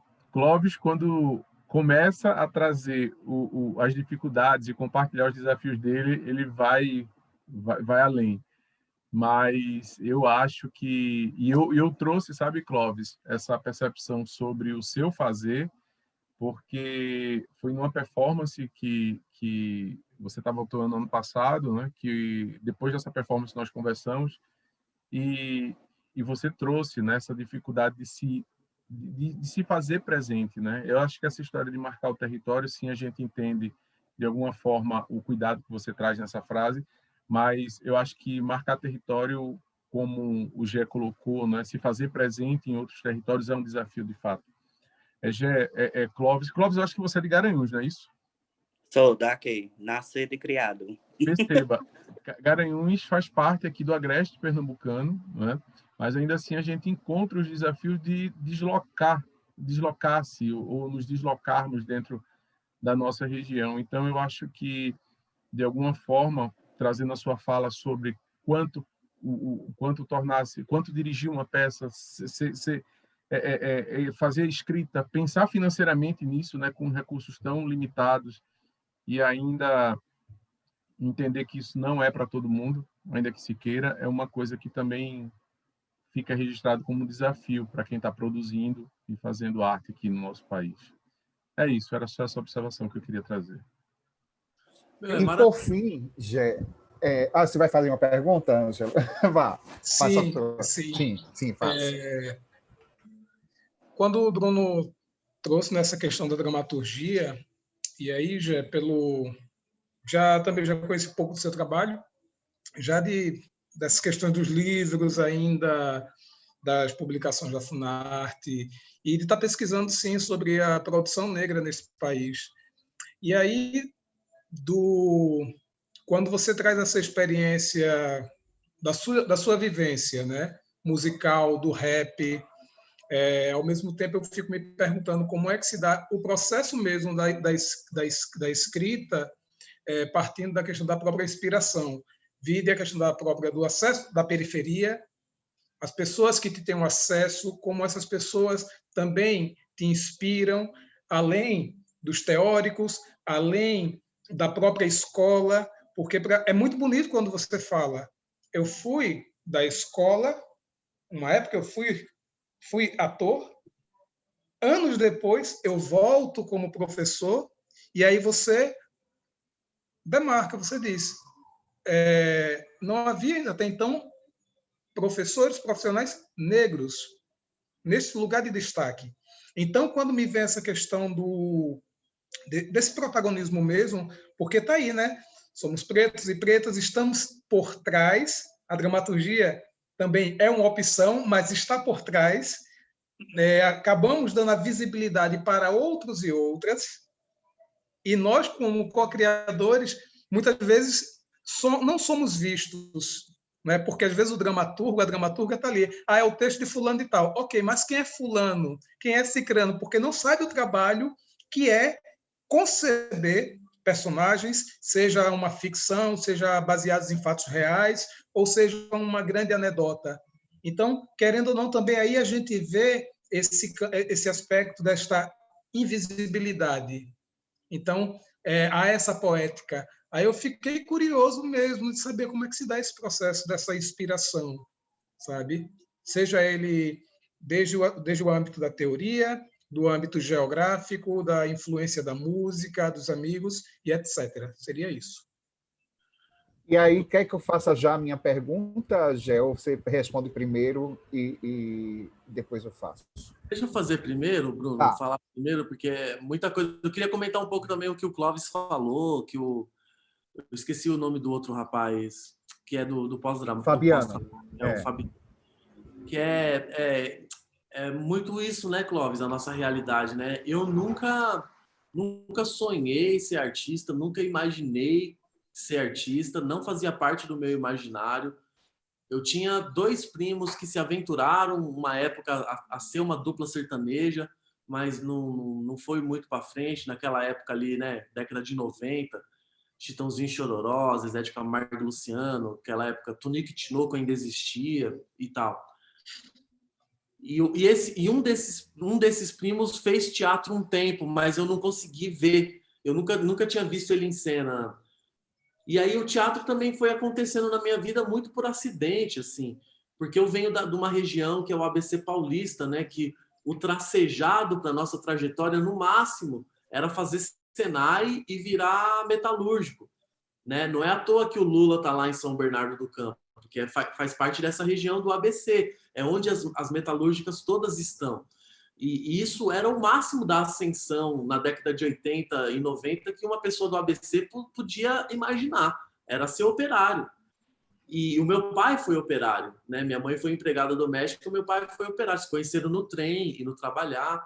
Então, o meu imaginário era esse. Tanto que eu fiz Senai. Eu sou ferramenteiro também. Antes de eu me formar em teatro, eu me formei em ferramentaria. Vai acontecendo, né? Aí você vai criando gosto, vai se dedicando, e às vezes, infelizmente, minimamente algumas coisas acontecem, né? Não é para todo mundo, infelizmente, porque não cabe todo mundo, não é para caber, o mercado não quer que caiba, né? Da minha turma mesmo de escola livre, dá para contar no dedo quantas pessoas trabalham com teatro até hoje. 90% abandonou, foi fazer outra coisa, porque é muito difícil mesmo. Enfim. Aí também já liga um pouco com o que você falou, Ângelo. Eu acho que tem um pouco esse exercício que, às vezes, quando a gente pensa na teoria, fica muito grande, mas quando a gente vai para a prática, ele é muito concreto. Essa descolonização do pensamento, ela está muito próxima da gente. Eu lembro que eu já fazia teatro negro, se fosse conceituar, quando eu fazia teatro amador lá na favela do Jardim P, que foi onde eu comecei a fazer teatro amador. Todo mundo lá era preto. A maioria das pessoas lá se pareciam comigo. O meu teatro deixa de ser preto quando eu me profissionalizo. Quando eu me profissionalizo, aí só tem branco. Aí a coisa inverte.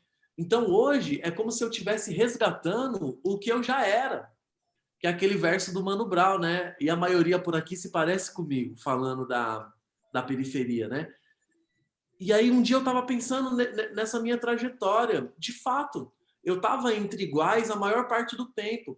Quando eu saio para estudar, não à toa, eu passo a ser a exceção. E aí que está a questão. E aí, quando eu falo dessa descolonização, é nesse sentido. A minha cultura é a cultura periférica urbana, da favela. Fui criado numa favela. E o rap foi determinante na década de 90 para a construção da juventude negra urbana do país. Bem mais do que São Paulo.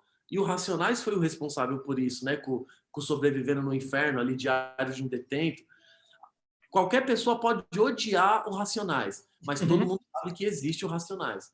Por conta do Diário de um Detento, primeiramente, que tomou conta do país durante anos, né? Depois o disco todo, enfim. Assim como o Chico Buarque. Às vezes as pessoas nem sabem exatamente quem é, mas já ouviu esse nome. Mano Brown é um nome que todo mundo já ouviu. Qualquer pessoa minimamente informada sabe quem é, enfim. E aí, na prática, para mim foi isso. É isso. É juntar a minha raiz de barro com o conhecimento europeu, sim, que eu adquiri nas escolas de teatro. E eu não quero abrir mão de nada, porque tudo nos serve. Né? Eu gosto de onde eu tô, eu gosto de onde eu vim. O ensinamento da favela foi muito bom para mim. É isso. É um pouco saber equilibrar, que nem vocês. Vocês estão aí em Pernambuco, que, porra, culturalmente é um estado riquíssimo. Se a gente for ver o quanto de manifestação popular incrível do ponto de vista estético, do ponto de vista poético, do ponto de vista da criação física, né? O Nego Fugido, enfim, tem tanta coisa. Fazer isso virar teatro é lindo. Isso é descolonizar também. Isso é fazer a coisa, é trazer a coisa para perto, né? É pegar o Brecht e fazer ele falar gíria, se for o caso. É fazer ele dançar um cavalo marinho. Isso é fazer o Brecht, né? Porque ele mesmo falava, fazê-lo sem traí-lo não é fazê-lo. Então, em alguma instância, essa descolonização ela tá muito palpável para a gente. A gente tem uma cultura popular riquíssima. O meu caso foi o rap. Outras pessoas pode ser o samba, pode ser o forró, pode ser, enfim, o que for, né? Então tá em mim, né, meu? Tudo que eu vivi na periferia tá em mim e isso não vai me abandonar nunca. E isso forma o meu imaginário artístico. Isso forma. Eu posso ler quem eu quiser, eu posso ouvir a orquestra que eu quiser. Isso vai somar e vai dialogar sempre com a minha raiz preta, urbana, favelada. Sempre. Não tem como fugir disso. E nem quero. Saca? Muito legal, muito legal. Bruno, muito bom, muito bom. Eu sei que Bruno está ensaiando a última pergunta já faz um tempo, mas assim, eu literalmente tenho que chegar e, como eu digo sempre, eu sou o chato da história, porque temos o tempo, né, da gravação, e eu queria passar para você, lógico, a palavra, levar em conta que nós já vamos falando, sim, num tom de despedida para esse momento.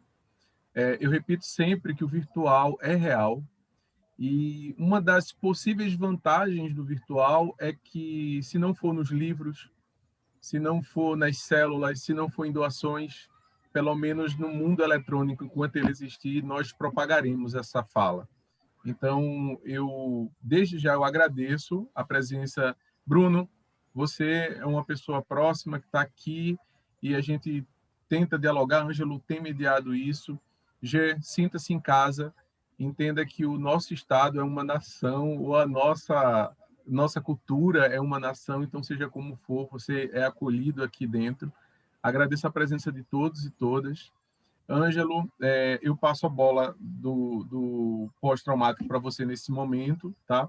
Só lembrando que nós temos 15 minutos para finalizar, e com isso eu gostaria que vocês fizessem assim, autorizando o uso da imagem, para que a gente pudesse divulgar em outro momento, tá certo?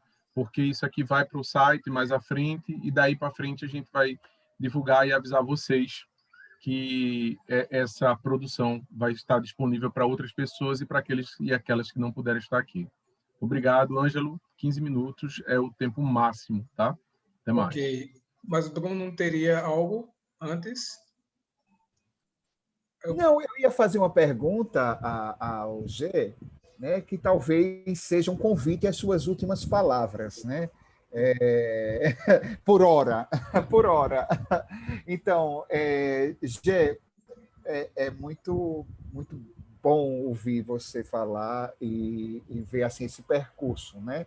Você sai da favela, você vai estudar numa escola, entra em contato com a cultura europeia, e aí você começa a dialogar com essas culturas, né? Da favela, cultura europeia, enfim. E tu estás assim num movimento de ascensão. E aí, para finalizar aqui o nosso papo, já que a questão política é muito forte nesse teatro que a gente faz e que acredita, né?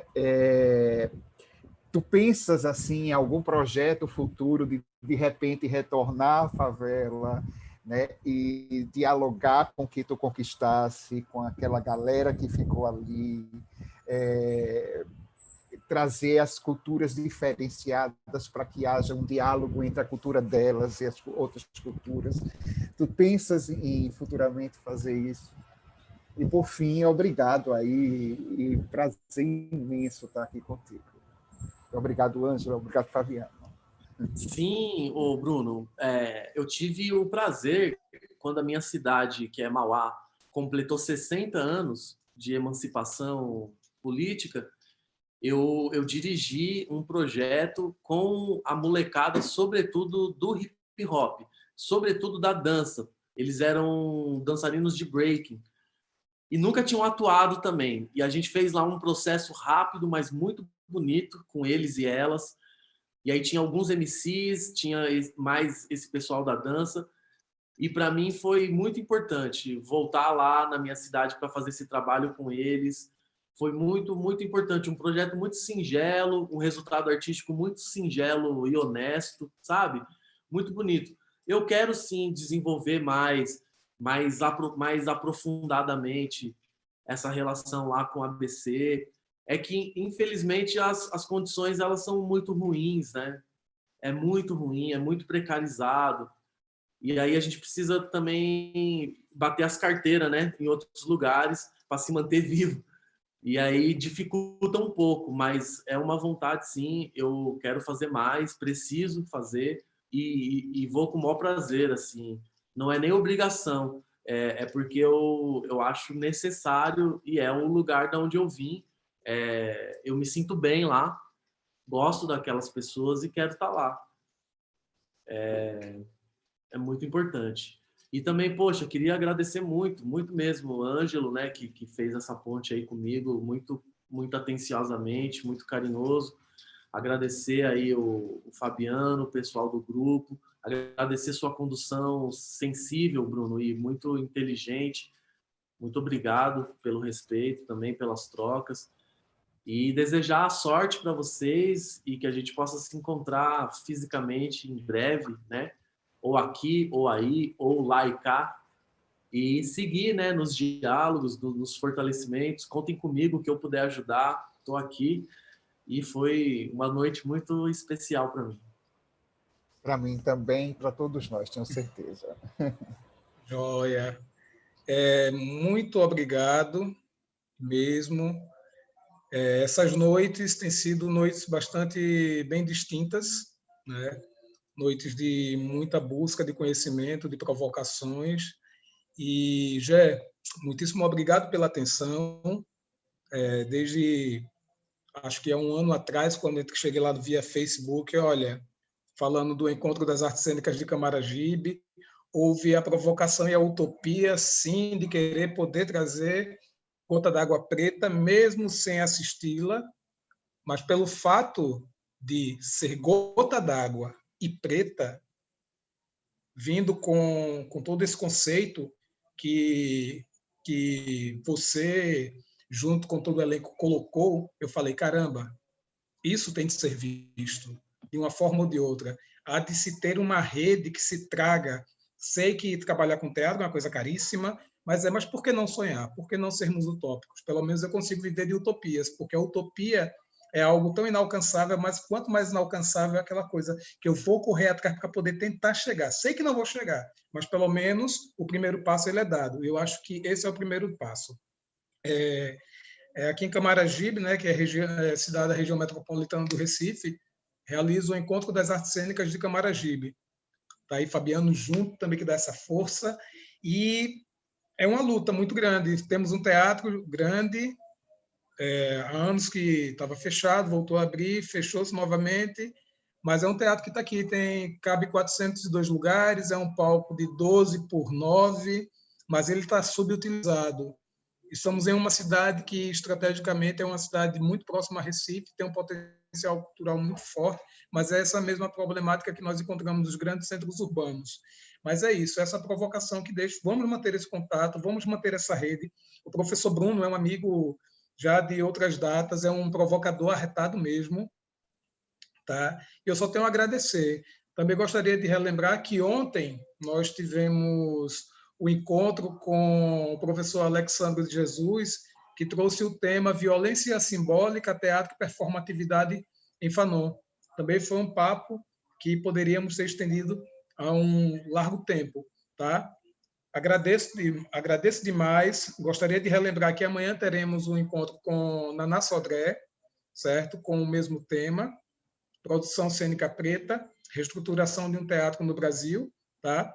E no dia 14/10 vamos ter Juca Ferreira trazendo o tema Cultura, alternativas de reestruturação em uma sociedade colapsada. No dia 21/10 teremos a fotógrafa e curadora Ana Lira com o tema Entre Encruzilhadas e Perspectivas Territoriais. Onde estamos, tá? E logo mais à frente vamos estar fechando esse ciclo e vamos dizer um pouco mais à frente a quem vai estar presente, tá? É isso aí, gente. Curtam, compartilhem, certo? É isso aí. Muitíssimo obrigado, Axé, Laroie Exu. Sigamos em frente. Laroie. Axé. Axé. Tchau, minha gente. Até mais. Foi lindo. Até mais. Até mais. Valeu, Gé. Obrigado, Clóvis. Obrigado, Ângelo. Obrigado. Até amanhã, Bruno. Até amanhã, Lé. Até amanhã, Clóvis. Até amanhã, Fabiano.